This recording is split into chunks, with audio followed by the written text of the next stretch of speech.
C'est beaucoup mieux que le jour des JO là. Comment ça va, Gigi? Mais écoute, ça va très bien et toi? Je suis trop content de te revoir là. Qu'on se fasse ce petit moment ici, c'est trop bien. Moi aussi, vraiment. J'aime bien parce qu'on est où? Je te laisse nous. Pourquoi on est ici? Enfin, quelle a été notre idée de revenir ici? Ça, c'est important. Alors, on est ici parce que c'est ici qu'on a performé pour les JO. Voilà. Où on a un peu marqué l'histoire, j'ai envie de te dire. Ouais. En juillet, j'allais dire juillet dernier, non, juillet 2024. Donc du coup voilà, c'est là où tout s'est passé. Il fait beau, comme on a dit aujourd'hui, heureusement, parce que le jour des JO, c'était catastrophique. Non, je crois que les gens ne se rendent pas compte. Et on pense à tous les artistes. On pense à tous les artistes qui étaient là. Vraiment, je fais un gros bisou à tout le monde. Un gros shout-out parce que c'était genre averse, mais genre inondation, ouais, genre sur la scène, comme sur nous, comme sur truc, mais c'était vraiment inoubliable. Donc quand tu m'as proposé, d'ailleurs, merci de m'avoir proposé d'être là aujourd'hui, je me suis dit pourquoi pas venir ici. Voilà, parce que c'est un peu ici on s'est rencontrés, toi et moi, et on a beaucoup travaillé. Tu as été d'un support plus que primordial pour moi. C'est trop gentil. Voilà. Et tu vas nous raconter tout ça? Oui. Allez, on y va. On y va.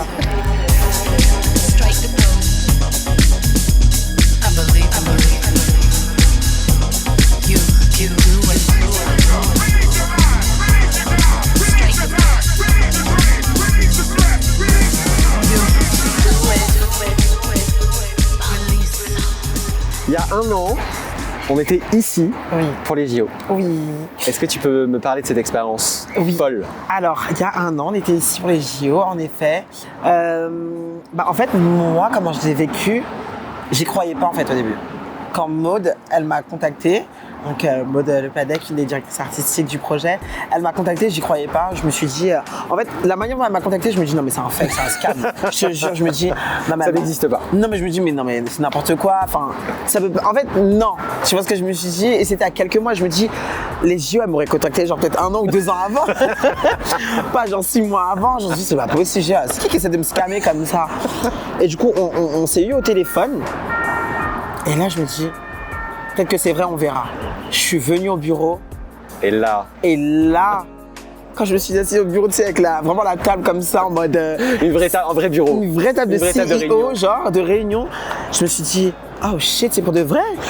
Genre, je vais vraiment faire les JO. Et je me dis, mais OMG. Donc, du coup, je lui pose un tas de questions. Et de là, se sont enchaînés, moi, mes voyages entre New York et Paris. Et en même temps, les répétitions. Et c'est là où, du coup, je t'ai vu. Et ça a été comme ça. Ça s'est fait. Et j'ai un peu eu une temps de cligner des yeux que j'étais en train de marcher ici et me diriger avec des parapluies sur scène. Franchement, c'était incroyable. Vraiment incroyable. Ça a été une des plus belles expériences de ma vie. Vraiment, que ce soit en termes d'équipe, en termes de répète, en termes de comment on m'a accueilli, et en termes d'expérience. Franchement, ça a été une des meilleures expériences de ma vie. Vraiment, j'ai aucun regret, j'ai rien à redire, vraiment. Franchement, c'était amazing. Ça représentait quoi pour toi en tant qu'artiste de faire partie de ce projet-là et d'être là lors de cette soirée? Lors de cette soirée, d'être choisi pour représenter le voguing, c'était un sentiment d'être vu. Pas par que ma communauté, mais aussi par le monde, en vrai de vrai, parce que les personnes qui m'ont approché ne sont pas des gens du monde de la ballroom ou du voguing ou quoi que ce soit, ou pas forcément des gens LGBT. Donc du coup, moi, d'être vu, d'être reconnu pour mon travail, pour mon talent et d'être choisi, ça a été juste... J'étais un peu bouleversée, j'ai pleuré directement, dès que je suis sortie de scène, j'ai pleuré parce que je me suis vraiment rendu compte, et c'est important pour moi qu'on soit vu, pas uniquement dans nos espaces à nous, tu sais, dans les balls et tout, etc., mais aussi dans le monde extérieur, qu'on puisse montrer notre art, parce que c'est de l'art ce qu'on fait, c'est pas juste se jeter au sol. Donc du coup, ça a été vraiment un honneur pour moi d'être choisie, de pouvoir représenter les femmes comme moi, de représenter ma communauté et de montrer aux petites jeunes filles et même aux jeunes garçons qui font du voguing que vraiment tout est possible, que c'est pas parce qu'on vient d'un milieu underground qu'on ne peut pas aller sur des scènes big et mainstream, quoi. Bien sûr. Ça a été quoi? Est-ce qu'il y a eu une peur aussi quand même de partir dans un projet pareil? Bien sûr, tu as toujours la peur de te dire à quoi je vais ressembler, quelles vont être les contraintes, quelles vont être les conditions, est-ce que je vais réussir à performer de manière comme je le veux, comme c'est demandé, comme c'est pressenti. Enfin, tu te poses 1 milliard de questions. et ça tu te les poses jusqu'à ce que tu es là devant la scène et qu'on te dise live dans 3, 2, 1 et que je suis posé comme ça, je suis en train de dire OMG, OMG, avec l'averse qui est en train de commencer à tomber sur mon brushing, je suis en mode OMG genre. Mais après moi je me dis je suis né pour ça, tu vois ce que je veux dire, c'est ma destinée, donc il n'y a pas de raison que ça se passe mal. À chaque fois c'est comme ça que je me rassure, je me dis j'ai toujours fait ça ma vie, après 20 ans maintenant, ça y est, genre il peut pas... Qu'est-ce qui peut m'arriver de mal un peu? C'est un peu ce que je me pose. Bon, il peut m'arriver des trucs, mais je relativise comme ça. Donc, et t'as été là en même temps. Franchement, faut le dire. Non, mais faut le dire. C'est même parce qu'on est là ensemble aujourd'hui, mais t'as été d'un soutien pour tout le monde, je pense. Toi, après, tu t'en rends peut-être pas compte. Parce que toi, tu te fais de bonté de cœur. Et puis c'est passé vite. Ça fait passé vite, parce que ça fait un peu partie de ton métier, de tes tâches. Mais pour le nombre de projets qu'on fait, télévisés ou pas, on a des gens qui sont un peu, voilà, qui nous chaperonnent un peu comme tu fais, mais ils le font pas comme toi tu le fais. Et ça, c'est genre un soutien moral, mental, genre physique même, je te jure, qui est tellement important. Donc vraiment, merci. Merci vraiment parce que c'était... Avec plaisir. Je crois que tu te rends pas compte, moi, quand je m'assois juste ici en train de pleurer le matin même, parce que je me dis que ma tenue, c'est pas ce que je voulais. Pas qu'elle était moche, mais c'est pas ce que je voulais de base. Et que je pleure, il y a que toi qui as pu me faire remonter la pente et de me dire non mais ça y est, genre il y a pire et tout dans la vie et tout. Moi j'étais en mode voilà, je pleurais pour 2-3 diamants qui étaient pas au bon endroit. Mais au final ça allait. Et voilà, donc voilà, merci. Voilà, c'est bien. Avec grand plaisir. Si on prend toujours les compliments de tout le monde sur nos performances, sur le glam et tout, mais je pense qu'on ne prend pas assez de temps pour remercier les gens qui sont là pour nous, qui nous assistent, qui nous chaperonnent et voilà, donc merci. C'est trop gentil. C'est rien. On parle justement, là tu revenais aussi sur le côté psychologique, moral et tout ça, parce qu'on parle beaucoup de performance dans la danse. Moi, ce qui m'intéresse aussi, c'est de découvrir un peu toute cette autre partie, en fait, à quel point le mental est hyper important. Toi, t'as un mental de feu, t'as un mental d'acier, toi. Ouais, j'en parlais encore il y a 2 jours avec un ami à moi, il me disait franchement, le mental que t'as, genre comment tu fais? Je pense que le mental, tu te le façonnes de jour en jour, d'année en année, d'épreuve en épreuve. Mais on est à Paris. On est dans une industrie où toi, tu sais, tu marches, tu crèves. Je sais pas si je peux dire des trucs aussi crus. Si. Réel, mais c'est vraiment Paris, c'est la jungle. Tu vois, c'est comme New York, c'est la jungle. Tu marches ou tu crèves. C'est soit tu te fais marcher dessus, soit tu marches et tu marches dans in your own lane. Moi, j'ai toujours décidé de marcher sur mon passage à moi toute seule, dans mon truc, dans mon délire, d'être authentique. Et je pense que ces ingrédients-là, tu touilles bien, ça te fait un bon moelleux au chocolat. Voilà, c'est moi le moelleux au chocolat. Et du coup, ça te fait... forcément, des fois, je suis abattu un peu par des épreuves de vie, par des épreuves personnelles, par des épreuves professionnelles. Tu vois, là, par exemple, j'ai passé un casting il n'y a pas longtemps, j'ai pas été prise. Ça m'a saoulé parce que je le voulais vraiment et que c'était un petit peu un rêve d'enfant. Mais c'est pas grave, tu vois. Je me rabats sur des trucs où je me dis, c'est pas grave, meuf, t'as fait les JO. Tu vois ce que je veux dire? Je suis en mode, meuf, t'as fait les JO. C'est pas grave, tu vois ce que je veux dire? Et puis, je fais beaucoup de choses. J'ai fait Lévis il y a pas longtemps. Avec ma mère, tu vois ce que je veux dire, j'ai des chances qui font que je relativise beaucoup. J'ai la chance d'avoir une vie quand même qui est plutôt pas mal. J'ai un toit, j'ai la santé, je suis pas moche. Donc tu vois, je pense qu'il y a beaucoup pire que notre vie. Donc moi, c'est comme ça que je formate mon mental et je me dis si c'est pas ça, ce sera autre chose. Et ce qui est pour moi est pour moi. Ce qui est pour les autres est pour les autres. Tu peux pas, voilà, avoir la rage de pas avoir fait ça passe, faut que ça passe, voilà, en 24 heures, en une nuit. On passe à autre chose et on y va quoi. Tu te lèves le matin, moi comme je dis à chaque fois, une nouvelle semaine, c'est de nouvelles chances d'avoir de nouvelles opportunités, c'est de nouvelles chances de gagner de l'argent propre, c'est une nouvelle semaine pour inspirer le monde, inspirer des gens qui me regardent. J'ai de plus en plus de gens qui me regardent, des petites filles noires de quartier, des petites filles trans de quartier, des petites filles blanches même, de toutes les couleurs, de toutes les races, de toutes les origines, de toutes les religions, qui m'écrivent. J'ai des parents qui m'écrivent et ça, c'est ça qui me fait garder la foi en moi et ma motivation, c'est aussi ça de me dire que des fois, je me dis, pense pas qu'à toi, pense pas qu'à ton CV, pense pas qu'à ce qui va faire beau sur Instagram, pense aussi aux gens que tu peux inspirer. Et du coup, c'est tout ça qui me met... Et à ce que tu peux représenter, du coup. Oui, et à ce que je peux représenter, voilà, du coup, de jour en jour, de projet en projet, ce que je peux représenter, c'est ce qui me fait avoir ce mental-là de guerrière. Et voilà, je me dis, je suis allé jusque-là, je me suis battu jusque-là, c'est pas pour abandonner au moindre petit trébuchage, quoi. C'est comme ça que je vois les choses. Tu parlais du côté jungle, effectivement, ce métier est dur. Ouais, très dur. C'est quoi justement le plus dur pour toi dans ce métier-là? Ce qui est dur pour moi dans ce métier-là, c'est quand par exemple je vais passer un casting et que on demande du voguing. T'arrives, les gens ils savent même pas ce que tu fais là. Ils savent même pas ce que c'est le voguing au final. Ils ont juste suivi une tendance, des mots sur Instagram ou sur les réseaux sociaux. Ils l'ont mis parce que c'est à la mode.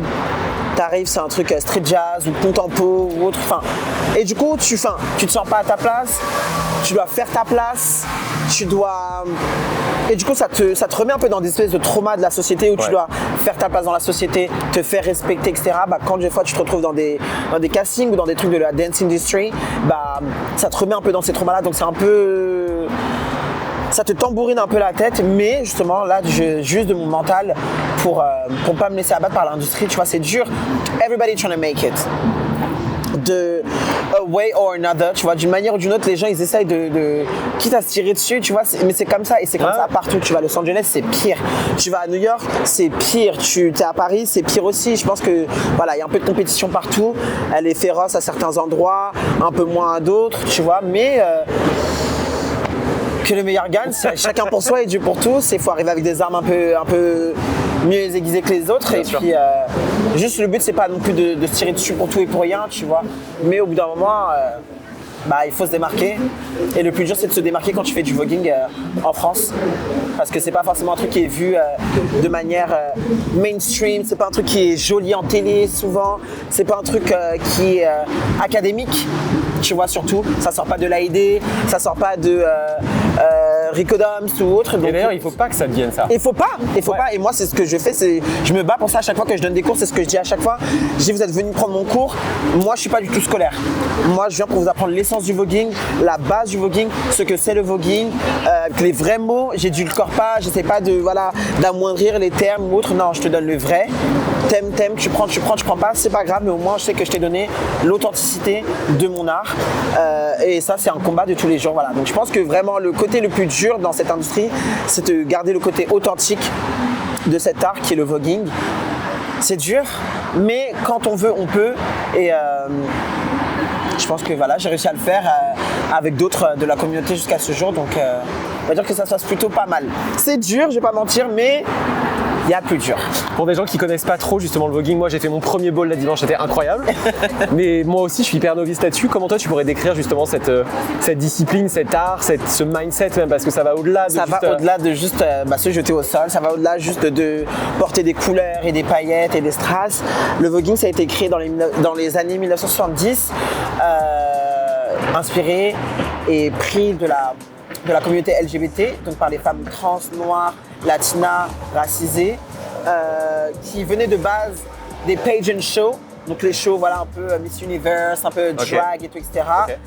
Elles ont ensuite créé du coup leur propre espace qui a été du coup la ballroom. Donc du coup il y avait un peu plus de catégories dansantes et un peu plus diversifiées. Donc on retrouve Face, Runway, Voguing Femme, enfin il y a plein de choses comme ça. Faut venir, voilà, faut venir. Je vais pas tout vous dire, faut venir pour le voir.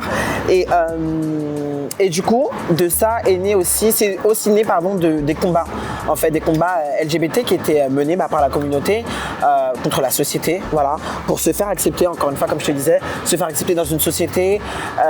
Quand tu retrouves par exemple le DIP, c'était une forme de point final face aux forces de l'ordre lors des manifestations. Ça a été inspiré de ça, de se jeter au sol, tu vois, comme un signe un peu de on est à terre mais on est encore là. Un peu un côté invincible, tu vois ce que je veux dire. Donc c'est un peu pourquoi on retrouve le côté un peu féroce, un peu, tu vois, tu ressens cette tension là quand tu es dans un ball. Du coup c'est même presque, je le traduirais comme ça, c'est qu'en fait c'est pas vous qui nous mettez au sol, c'est nous et c'est moi qui me mets au sol, mais voilà. Exactement, tu vois, on se laisse pas diriger, porter par la société, on est commanditaire de notre mission qui est voilà, d'être nous-mêmes. On fait rien du tout au monde entier, à la société hétéro-normée, on leur fait rien du tout. On est juste nous-mêmes, on veut juste faire un style qu'on aime, qui est le voguing, avec des déclinaisons, voilà. On met des grandes robes, on met des perruques, on est dans les paillettes, dans les strass, on fait nos trucs, on est inspiré de la mode et des marques de luxe, et voilà.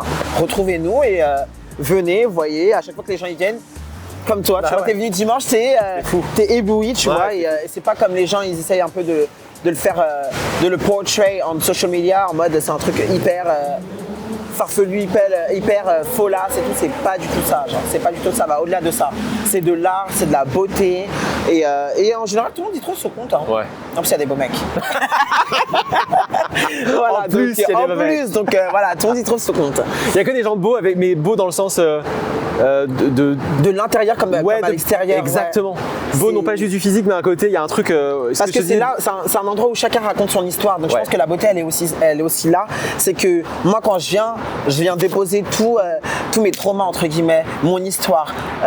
Une petite qui vient d'arriver il y a 1 an aussi. Un petit qui vient de faire son coming out aussi. Tu vois, chacun dépose ses traumas, ses histoires à travers des catégories différentes, comme je t'ai dit. Et tu ressens l'histoire. Voilà, pour en faire une force. Et tu ressens la force par les outfits, par le combat, par la manière de faire, par la présentation, tout ça, tu vois. Et ça, c'est un combat qu'on mène au quotidien, au final, parce que c'est un peu la vie, c'est un peu notre runway à nous, tu vois. Donc voilà. Quand t'en parles avec tellement de passion et tellement de. Enfin, le voguing, c'est ta vie, enfin, c'est ton. Ouais. Et c'est pas quelque chose avec lequel j'ai été à l'aise dès le début. Au début, j'aimais bien dire ouais, le voguing c'est bon, c'est pas la vraie vie. Le voguing c'est pas la vraie vie. Faut bien différencier, faut savoir différencier la vraie vie du voguing. Mais en fait, au final, je pense que j'avais un peu cette peur d'être moi-même. Au final, tu vois. Pas moi-même pour moi-même, mais moi-même face aux gens, face au public, mais avec tout l'amour que j'ai reçu au fur et à mesure des années. Moi, je suis dans le voguing depuis 2013-2014. Avec tout l'amour que j'ai reçu depuis tout ce temps-là, je me dis ce serait trop hypocrite de ma part de ne pas donner aux gens qui me montrent autant d'amour et autant de support, de ne pas leur montrer la vraie moi. Ce serait trop méchant, tu vois, de garder ça pour moi et de le donner que quand je suis dans des balls, pardon. Donc, du coup, ça m'a aidé aussi à développer, tu vois, ce self-love et cette passion, et de me dire en fait c'est ok de faire le voguing, ta vie, une grosse partie de ta vie, tu vois. Et le voguing, ça m'a amené maintenant à plein de choses, à des émissions aux États-Unis, au JO. J'en passe, à des campagnes de pub avec les plus grands, à faire des 3 Bercy avec Aya Nakamura, à faire des campagnes de pub avec elle encore. Enfin, tu vois, tout ça, mon art m'a amené à des échelons où j'ai pu même développer d'autres arts, dont movement directing, directrice artistique, mannequin. Enfin, tu vois, c'est pas. Je sais très bien qu'il y a des trucs où je suis aujourd'hui qui sont pas venus comme ça. C'est venu parce que j'ai pu montrer mon histoire, ma force, ma vulnérabilité. Excuse my French. Via mon art, tu vois. Je pense que cet art-là m'a aidé à m'affirmer, à être plus passionné. Des fois même, je pense que je suis même trop passionné dans ce que je fais, dans tout ce que je fais, pas que dans le voguing, mais du coup, c'est le voguing qui a apporté une certaine passion. Ça t'a desservi déjà? D'être passionné, ouais. Ouais. Tu vois, par exemple, en amour, ça m'a desservi. Des fois, en amour, faut que je dépassionne un petit peu, tu vois. J'aime trop fort. Tu vois, je pense que le voguing, ça a apporté ce côté vraiment passionné. Ouais. Et voilà. Mais dans le boulot, c'est que bénéfique. Ouais, bien sûr. parce que du coup, quand je fais quelque chose, je fais à 300%. Tu vois ce que je veux dire? J'arrive sur un jour de tournage, le call time il est à 10h, j'arrive à 10h. Je sais que je suis pas libre jusqu'au lendemain. Tant qu'on a besoin de moi, je reste sur le set. Même si mon finish time il était à 18h, si à 22h je suis encore là, je vais jamais me plaindre. Tu vois ce que je veux dire? Parce que c'est mon choix, parce que je suis passionné, j'aime ce que je fais, tu vois ce que je veux dire, on m'a pas imposé, donc je ferai jamais comme si on m'a imposé ça, non, je ferai toujours avec amour, tu vois, et je pense que c'est aussi ça qui fait que les gens sont toujours appréciatif de ce que j'amène, de la vibe que j'amène sur un job, tu vois. D'ailleurs, mes premiers jobs, c'était aussi ici, avec Loïc Prigent et Fendi. Okay. Mon premier job de Movement Director, c'était ici, tu vois. Donc là, ici, d'être là, ça ramène beaucoup de souvenirs et non, je suis trop fier. Je suis vraiment très, très fier. Tu peux être fier, tu m'étonnes. Je rebondis sur ton énergie débordante comme ça, de positivisme et tout ça. T'as toujours été comme ça?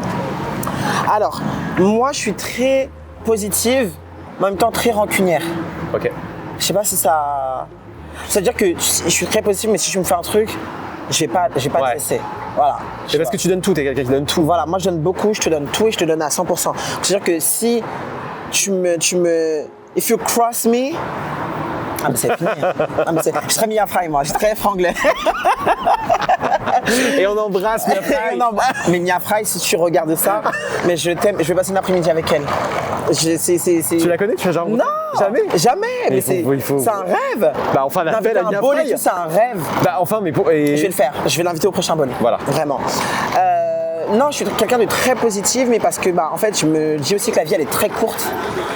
Si tu te reposes sur des défaites, sur des déceptions un peu trop longtemps, en fait, du coup, t'en fais ta vie, t'en fais ta DA, t'en fais ton mood, t'en fais ton truc. En fait, je peux pas faire ça, tu vois ce que je veux dire. Ouais. Je me lève, c'est vrai que moi, je suis très aussi en fonction de la météo. Je me lève, il fait moche, ça me met de trop mauvaise humeur. Je me lève, il fait beau comme ça.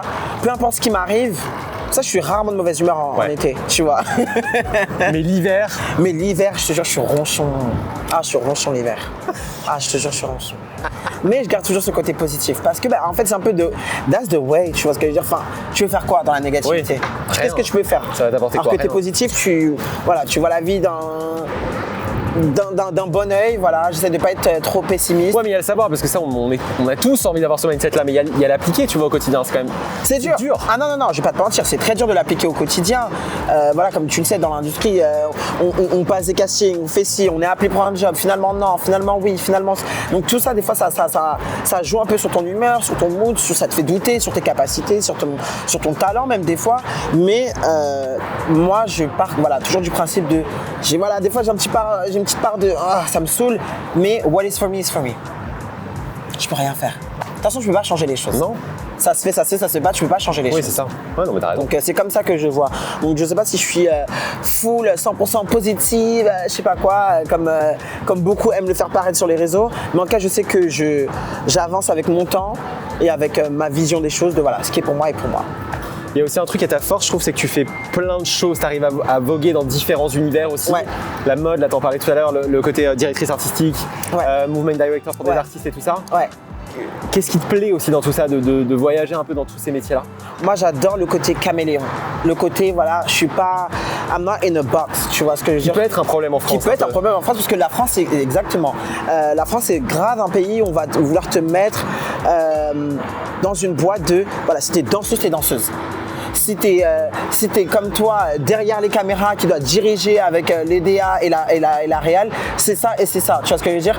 Alors que, je suis sûr que t'as des bonnes bases en danse et que tu pourrais donner une choré à 100 personnes, tu vois ce que je veux dire? Mais les gens ils diront ah non, lui il travaille dans la logistique, il reste dans la logistique. Et en France c'est compliqué, aussi de pouvoir faire tous ces métiers là et de les vendre en plus, parce que les gens ils se disent tout de suite ah non mais c'est n'importe quoi, elle fait trop de choses. Alors que non, je fais beaucoup de choses, mais c'est pas trop de choses. Je fais beaucoup de choses et je les fais de manière excellente. Et quoi un lien en fait, c'est juste qu'il y a une logique en fait. Et je vois pas pourquoi en plus je pourrais pas, parce que il y a quand même un petit fil conducteur entre tout ce que je fais, tu vois ce que je veux dire?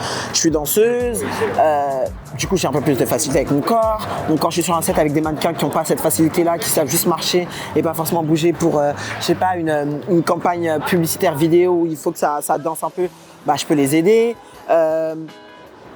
Il y a des artistes, elles n'ont pas forcément cette féminité-là ou cette aisance-là sur scène. Il y a des artistes même masculins qui n'ont pas cette aisance-là à bouger de gauche à droite sur scène. Des mannequins, c'est pareil. Je veux dire, pourquoi on ne peut pas tout faire en France? Tu vois ce que je veux dire? Pourquoi on ne peut pas tout faire? Moi, je pars du principe que je peux tout faire et je ferai tout. Voilà. Ce que je veux faire, je le ferai. Il n'y a personne qui va me dire tu ne peux pas faire ça ou tu peux faire que ça. Pas du tout. Demain, si j'ai envie d'être danseuse au Lido, je vais perdre un petit peu de poids.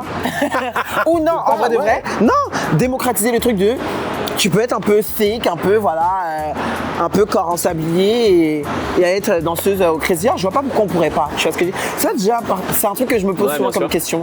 Pourquoi vous ne mettez pas des danseuses qui sont pas comme la normale, c'est-à-dire pas skinny de ouf au Crazy Horse? Pourquoi pas?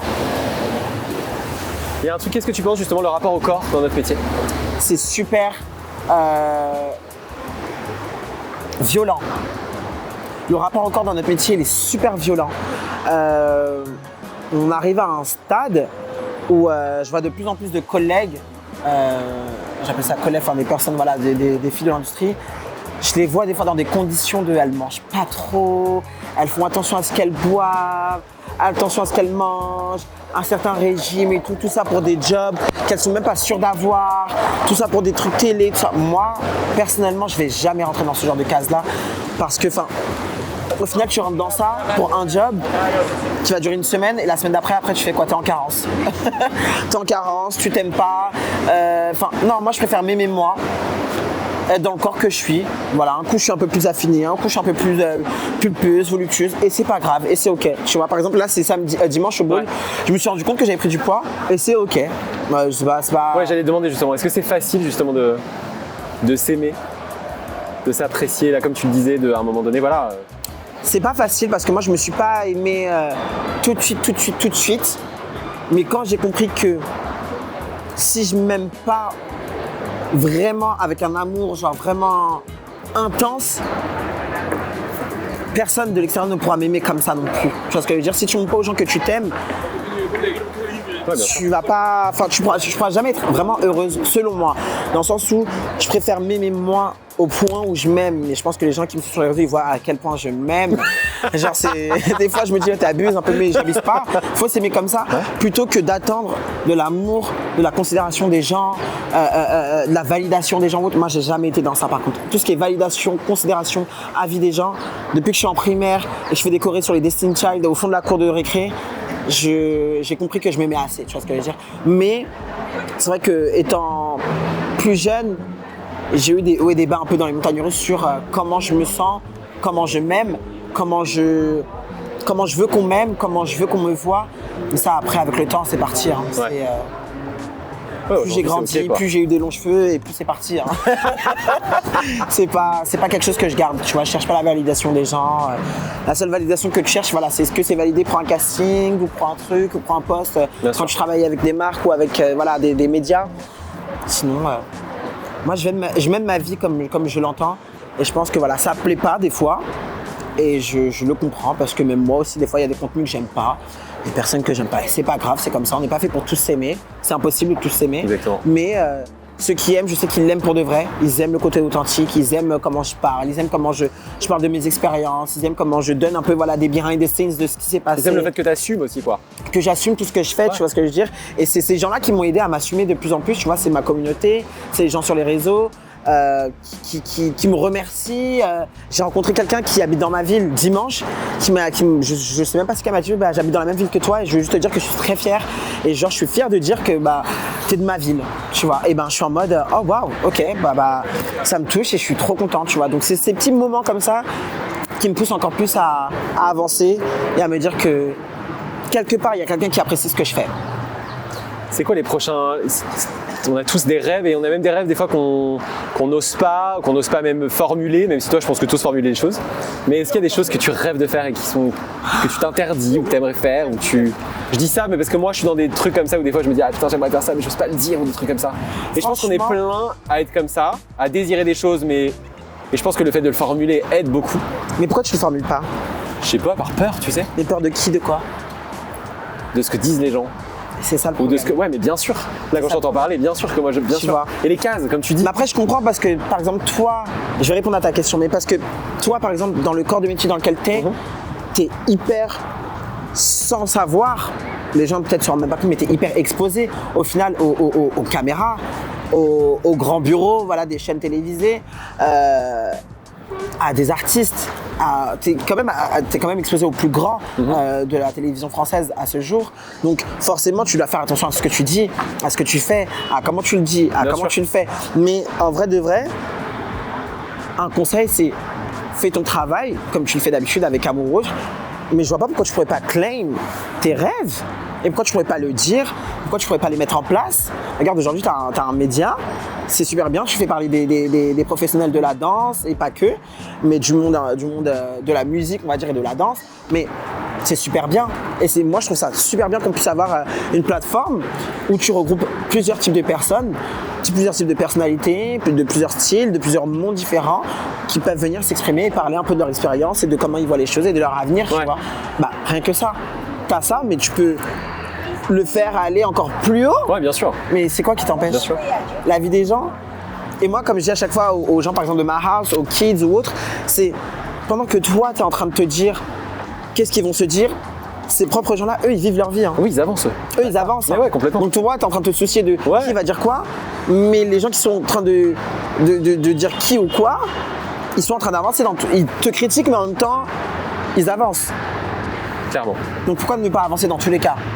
Voilà comment moi je vois les choses, tu vois. Donc moi, mon rêve je dirais un peu mes rêves interdits, si je puis dire. Bah, moi, ce serait vraiment quand même changer les choses, tu vois. C'est pour faire un peu piggyback sur le truc, par exemple, du Crazy Horse. Ce serait, par exemple, faire une pièce ou faire un numéro au Crazy Horse avec des meufs qui me ressemblent. Bien sûr. Avec des corps de femmes qui me ressemblent. De tout âge. Quand je dis de tout âge, j'abuse, mais de tout âge. Genre, j'aimerais bien avoir une dame un peu âgée, tu vois. J'aimerais bien avoir des meufs voluptueuses comme moi, des Asiatiques, des Russes, des femmes noires, des femmes métisses, des femmes arabes. J'aimerais bien, voilà, faire un numéro par exemple au Crazy Horse, comme ça, montrer un peu la diversité et que il n'y a pas que des filles des pays de l'Est qui savent bien performer, tu vois. J'ai rien contre elles, c'est très joli, j'adore. Mais on peut aussi montrer la beauté d'autres femmes, tu vois ce que je veux dire. Moi, j'en vois plein qui sont hyper talentueuses et à qui on ne donne pas la chance parce qu'elles n'ont pas le corps de l'emploi. Donc moi, j'aimerais bien, si je puis dire, voilà, mon rêve, c'est un peu de changer un peu tous ces codes qu'on puisse mettre sur tous les métiers. Tu vois ce que je veux dire, par exemple, je sais pas, tu vois des défilés de mode de nos jours. Si c'est pas une célébrité, genre une rappeuse ou un truc comme ça, on va jamais te faire défiler ou même t'inviter. Ouais. Tu vois. Et pourtant, moi, je sais que avec le palmarès que j'ai, avec le CV que j'ai, je mériterais, tu vois. Mais parce que j'ai le corps que j'ai, parce que j'ai la couleur de peau que j'ai, je vais toujours être moins légitime qu'une femme trans blanche avec le même corps que moi. Hein. Ou une femme trans blanche skinny, elle aura plus de légitimité que moi. Et moi, mon rêve, du coup, c'est de faire changer les choses. Voilà. Montrer que on peut être comme ci, comme ça, et quand même pouvoir changer les choses et être apprécié à sa juste valeur et qu'on est tout aussi talentueuse aussi. Voilà. Tout simplement. Moi, c'est ça. Je pense que mon rêve, c'est ça. Voilà. Ouais, je pense que mon rêve, c'est ça. De changer les choses et en vrai, de continuer, parce que là, je sais que je change les choses à mon échelle, mais c'est de le faire à une échelle un peu plus mondiale, je dirais, et internationale. Et plus impactante de jour en jour. Mais tu vas le faire. Et je vais le faire. Ah non, je sais, moi je sais. Mais c'est, voilà, je le manifeste, je le claim. Et voilà. Qu'est-ce qu'on peut te souhaiter pour la suite ? Qu'est-ce qu'on peut me souhaiter pour la suite ? Du bonheur. Encore plus de travail. C'est dur dans ce monde-là. La santé. Le courage, l'envie encore, la motivation de continuer à faire ce que je fais, de le faire aussi bien, de le faire dans de bonnes conditions et vraiment tout ce qu'on peut me souhaiter, c'est tout ce que je désire. Voilà. J'aime bien moi quand on me dit franchement je souhaite tout ce que tu désires et tout ce que je mérite aussi, tu vois ce que je veux dire, tout ce que je mérite et surtout, ce qui n'est pas pour moi, je ne veux pas. Voilà, moi, je veux vraiment tout ce qui est pour moi, que de bonnes choses. Et advienne que pourra, franchement, Et de continuer sa route. Voilà. Et toi, qu'est-ce qu'on peut te souhaiter, Julien ? Comme tout ce que tu as dit. Parce que personne ne te pose jamais les questions. Ouais, mais ça, c'est normal, tu vois. Ça, c'est fait pour. Mais non, mais parce que moi, tu vois, quand je regarde souvent des podcasts et des trucs comme ça ou autre, je me dis, en fait, au final, les intervieweurs ou les trucs comme ça, ouais, nous aussi, bien sûr. Ils disent que c'est une discussion, mais c'est même pas une discussion parce qu'au final, on répond juste à des questions, donc c'est juste une interview. Moi, j'ai envie de savoir, voilà, si on a un peu de temps, je sais pas si on a le temps ou pas, mais. Toujours le temps, parce qu'on veut. Voilà. Toi, qu'est-ce qu'on peut te souhaiter, Julien ? De continuer à réaliser là, ce que je suis en train de faire là, c'est-à-dire ce podcast, de rencontrer, d'interviewer les gens que j'ai envie d'interviewer. Ouais. D'aller plus loin avec ça. Ouais. Je pense que j'adore ça. Plus loin. Je sais pas. Qu'est-ce que tu as envie de faire dessus ? En fait, Est-ce que tu veux juste faire ? En même temps, j'ai pas envie de programmer non plus. Tu vois, là, j'ai décidé cette année, je fais des choses. C'est-à-dire que j'avais envie d'interviewer des gens, j'ai appelé Lorenzo. Je lui ai dit, écoute, j'ai envie de faire ça. C'est moi qui me finance pour le moment et je le fais. J'ai envie de créer, je fais un événement tous les lundis qui s'appelle Créer des liens, qui a un rendez-vous mensuel. J'arrive jamais à venir. Tu viens, mais c'est normal. La prochaine, tu viendras. Il y aura un moment. C'est sûr. Bien sûr. Et c'est un moment, tu vois, on se réunit tous les gens en tout cas du milieu artistique et tout le réseau un peu que j'ai. Ouais. Et il y a cette idée en tout cas là de réunir, de fédérer et surtout de faire moi des choses pour moi. Ouais. Et donc ça, de continuer en tout cas à faire les choses aussi pour moi, de continuer à travailler avec les autres parce que j'adore ça. Ouais. Mais je pense qu'il y a des moments aussi, il faut que nous, avec l'expérience qu'on a, on fasse des choses par nous-mêmes pour amener d'autres choses. Et je pense que c'est une continuité logique. Pour nous, par nous. Et moi, je pense que tu peux encore plus prendre ce que tu fais là à un stade. Mais attends pas. Tu vois. Non, mais on a tendance à se dire, je fais et je verrai après. Ouais. Non, mais par contre, dans le truc de pas planifier, Bien sûr, Du t'as raison. coup, des fois, on se perd T'as dans raison. une habitude, Ouais, bien sûr, dans t'as une raison. routine. Te perds pas dans cette routine Ouais. parce que c'est incroyable ce que tu fais. Tu te rends pas compte parce que ça marche et que tu le fais avec amour et tout, etc. Mais vas-y, genre. En fait, je veux le faire aussi j'aime bien le côté faire les choses dans l'ordre aussi. Et je me dis, j'ai commencé C'est en quoi, début l'ordre? d'année. L'ordre, c'est un peu de faire les choses aussi tranquillement, mais sûrement. Je trouve qu'il y a beaucoup de choses éphémères aussi aujourd'hui où ça peut aller très vite, mais redescendre très vite. Ouais. Parce que je vois beaucoup ça. Et j'ai envie aussi de me dire, attends, fais déjà les choses. Ouais. Montre aux gens que tu les fais bien. Ouais. Fais-les vraiment bien déjà. Déjà Ouais. pendant 6 mois, 1 an, mais vraiment avec une stabilité, avec vraiment un truc où, pas juste dans un concept et j'abandonne et je le fais pas. Ouais. Vraiment installer un truc propre, d'avoir une vraie ligne, de faire les choses bien. Ouais. Et dans tous les cas, je me fais assez confiance pour savoir que le chemin fera que ça va m'amener à ça, qui m'amènera à ça. Et qu'indirectement, mais si je planifie pas, le fait de faire ça là aujourd'hui, c'est forcément Ça planifie quelque ça chose. planifie quelque chose. Mais que je laisse aussi, mais parce que je crois que ma vie a été un peu comme ça en fait, Ouais. à me projeter dans des choses sans trop définir non plus. Mais avec toutes les rencontres que j'ai, avec tous les gens ça me donne. En fait, là, je vais sortir de cette journée en me disant, oh, j'ai encore envie de faire. En fait, ça me nourrit d'énergie en fait Ouais, ce que je fais là. ouais. Donc je sais qu'au fur et à mesure, de toute façon, les choses grandissent. Finalement, ces interviews, je le fais pour des productions d'habitude, pour faire des castings. Ouais. Là, je commence à faire ça, donc c'était déjà un autre step. Oui. Et je me dis, je vais encore, tu vois, pourquoi pas faire une conférence, pourquoi pas inviter plusieurs acteurs en même temps, pourquoi pas en faire un Eh ben, événement regarde, et faire venir eh ben, des gens, regarde, tu vois, là par exemple, c'est la fin de l'année. Ouais. Pourquoi en décembre tu fais pas un truc où tu reprends, tu vois par exemple tous tes invités de l'année. Ouais. Et on Ou- fait un grand talk. Voilà. Ouais. C'est quoi qui t'empêche? Rien. Mais tu vois, parce qu'on en parle là, j'aurais peut-être pas eu l'idée là et tu me dis, ah ouais, grave, en fait, t'as carrément vois. raison, c'est vachement bien. Et moi je trouve que c'est super bien, tu vois. Et même moi, là, c'est ce qu'on en parle. Oui. J'aurais jamais réfléchi à me dire, ah ce serait bien que je me pose et que je parle avec d'autres personnes qui sont du même milieu, mais pas, qui font pas forcément les mêmes trucs que moi, dans le même style, avec les mêmes équipes de production, les trucs comme ça, tu vois. Donc je pense que c'est bien et faut se lancer. Il faut se lancer. Faut faire pas les attendre choses. trop longtemps. Non. Je comprends ce que tu dis dans ta trajectoire, mais des fois c'est bien un peu de Bien sûr. secouer un peu Ouais, ouais, mais oui, la oui, bien matrice et d'y aller, tu vois ce que je veux dire. Mais non, mais moi c'est tout ce que je te souhaite aussi, c'est que tu puisses vraiment réussir et même vivre Ouais, carrément. de ce projet-là, parce que c'est très important. Et, voilà, Et moi, qu'on je suis trop s'accomplisse dans nos contente. projets. On Ouais, s'accomplisse. franchement, moi je suis trop Et qu'on soit contente. bien. Merci beaucoup. Merci Magie. De rien, merci à toi, bien. c'était trop bien. Trop cool.